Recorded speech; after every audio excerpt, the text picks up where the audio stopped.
थोड़ा सा हम जो नंबर सिस्टम का है, इसका जो कॉन्सेप्ट है इसको एक बार हम रिवीजन कर लेते हैं।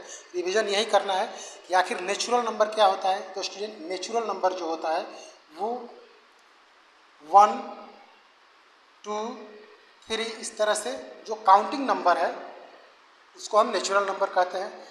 इस तरह से स्टूडेंट ये नेचुरल नंबर का एरिया हो गया। इसी में स्टूडेंट जब जीरो शामिल हो जाता है तो इसको हम बोलते हैं कि ये होल नंबर है। ये स्टूडेंट होल नंबर का पूरा एरिया हो गया।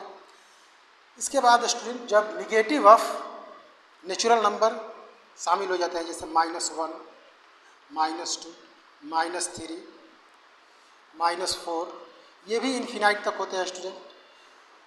इस क्राइटेरिया को स्टूडेंट या इस कलेक्शन को हम इंटीजर बोलते हैं, जिसको जेड से डिनोट किया जाता है।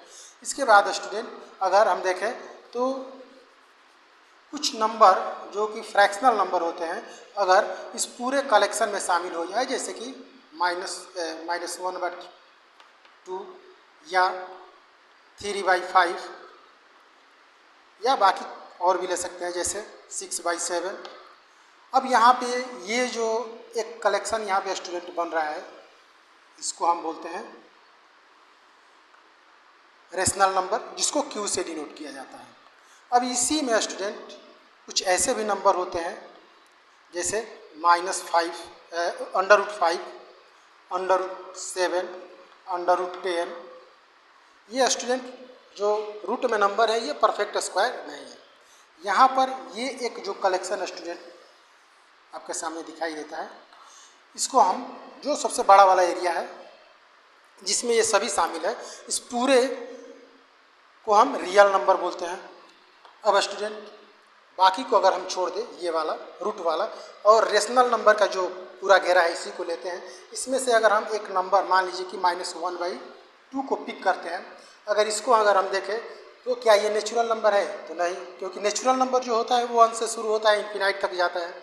होल नंबर भी नहीं है, क्योंकि होल नंबर 0 से शुरू होता है और पॉजिटिव की तरफ इन्फिनाइट में जाता है। इंटीजर भी नहीं है, क्योंकि इंटीजर में क्या शामिल होते हैं? तो नेगेटिव ऑफ नेचुरल नंबर, 0 और नेचुरल नंबर शामिल होते हैं। तो ये ना तो नेचुरल नंबर है, ना ही इंटीजर है, ना ही होल नंबर है। तो स्टूडेंट इसको अगर हम देखें तो जो ये रियल नंबर का सबसे बड़ा घेरा है, इसके अंदर ये आता है और इन सब घेरों से ये बाहर है। इस तरह से हम कह सकते हैं कि ये रियल नंबर हुआ। स्टूडेंट, हम अपने तरफ से इसको विजुअलाइज करके आप लोगों को समझाने की कोशिश की है। अगर समझ में आए तो आप